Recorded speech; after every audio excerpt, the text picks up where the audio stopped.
এদেশের শূকরের গোশতকে গরুর গোশত বললে মানুষ বুঝতে পারে এটা ভুল কথা। এদেশের জানাকে ভালোবাসা বলে, কেউ এর প্রতিবাদ করে না। ও কত নিচে নামছে অশ্লীলতা আসার কারণে।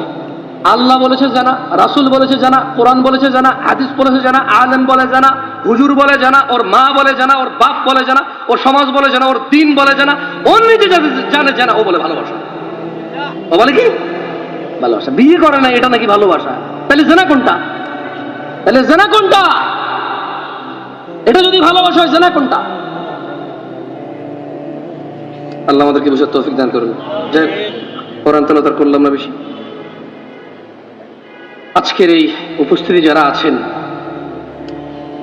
যারা ইলম অর্জনের জন্য এতটুকু এসেছেন, রাসূল সাল্লাল্লাহু আলাইহি ওয়াসাল্লাম বলছে যে ব্যক্তি ইলম অর্জনের জন্য আল্লাহর রাস্তায় বের হয়, আল্লাহ সুবহানাহু ওয়া তাআলা তার জন্য জান্নাতের রাস্তা সহজ করে দেন। ছোট ভাই আমার, যদি কোনো হারামে লিপ্ত থাকো, খবরদার এখন স্টপ করো। তুমি তো মারাও যেতে পারো, আর তুমি যাকে পছন্দ করো সেও তো মারা যেতে পারে। তুমি বিয়ে করলে মেয়ের ভাগাই নিয়ে যায়, অথবা তুমি হারামে লিপ্ত আছো, এটা অ্যাক্সিডেন্টে মারা যেতে পারে না? তো ফিরে আনতে পারবা? ফিরে আনতে পারবা মৃতকে? কেন এমন করছো? তাহলে এগুলা বন্ধ করো। আমি তোমাকে বন্ধ করাতে পারবো না, এতটুকু আস্থা রাখো। তোমার পূর্বে কোনো অশ্লীল মানুষ সফল হয়নি, তুমি আর তোমার পরে কেউ সফল হইতে পারবে না।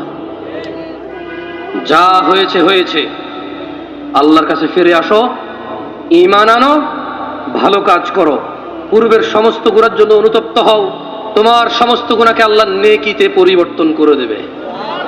এটাই সূরা ফুরকানে আল্লাহ বলেছেন, আকুলু কওলি হাযা ওয়াস্তাগফিরুল্লাহ লি ওয়া লিসাইরিল মুমিনিনা ওয়াল মুমিনাত ফাস্তাগফিরু ইন্নাহু হুয়াল গফুরুর রহিম। আমি আল্লাহর কাছে নিজের জন্য ক্ষমা চাই, মুমিন মুমিনাত সবার জন্য আল্লাহর কাছে ক্ষমা চাই। আপনারাও আল্লাহর কাছে নিজের জন্য ক্ষমা চান, আমার জন্য ক্ষমা প্রার্থনা করেন আল্লাহর কাছে। সুবহানাকাল্লাহুম্মা বিহামদিকা আশহাদু আল্লা ইলাহা ইল্লা আনতা আস্তাগফিরুকা ওয়া আতুবু ইলাইক। আসসালামু আলাইকুম ওয়া রাহমাতুল্লাহ।